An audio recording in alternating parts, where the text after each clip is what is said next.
Well, as the Minnesota Somali fraud investigation unfolds, now a sprawling probe into a $250 million COVID-era meal scam that defrauded child nutrition programs, allegations intensify about Ilhan Omar's ties to the scheme.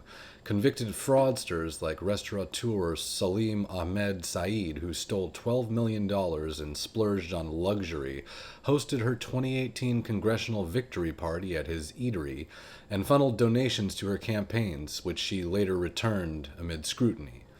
Even allies in her inner circle, including ex-campaign aide Guhad Hashi Saeed, who pled guilty to pocketing $3.2 million via a sham food site, have been ensnared, while her deputy district director publicly defended the operation as victims of racist oversight.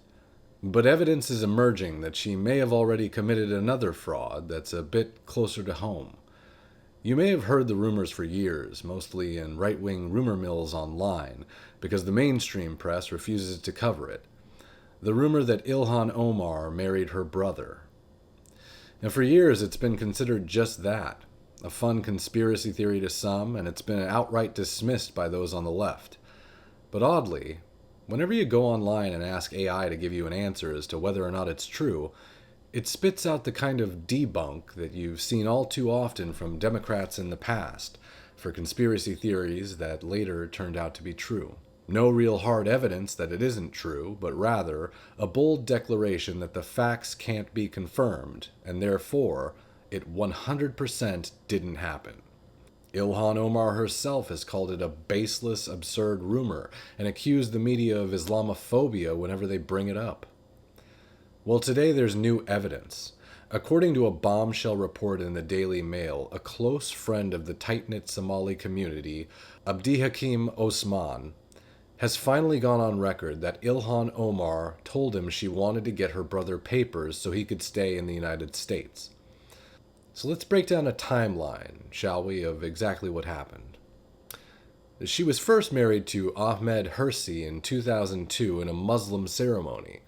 Her first wedding was a big to-do, a large Islamic wedding, uniting two clans in the community, exactly what you'd expect to see for a practicing Muslim who's committed to her values.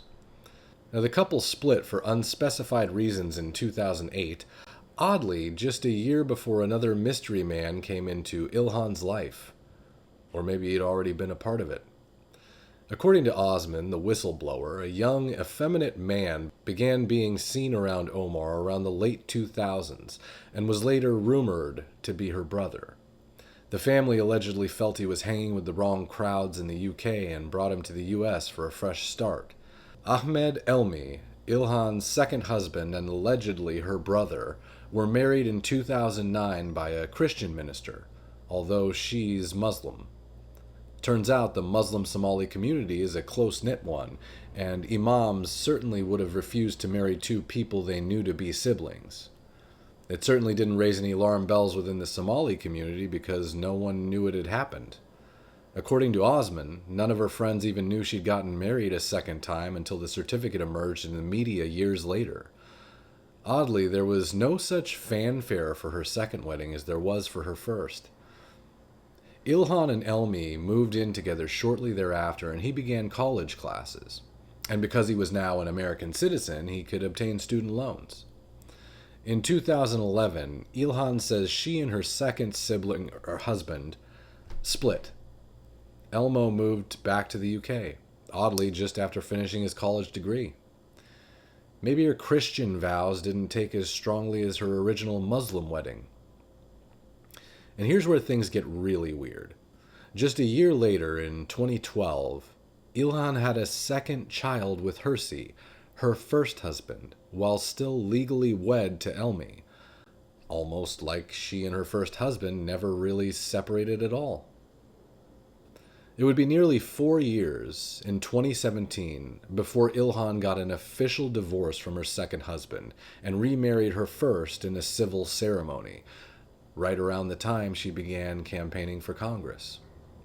But again, these are baseless claims. From the COVID vaccine stopping the spread or not harming children to the Hunter Biden laptop, the facts aren't in yet, so we know for sure it didn't happen. If it did, there would certainly be hefty penalties involved. Anyone found guilty of committing marriage fraud faces up to 5 years in jail and a fine of up to $250,000. And as Ilhan Omar herself has many times said, no one is above the law. But for now, it's just more misinformation. Good night.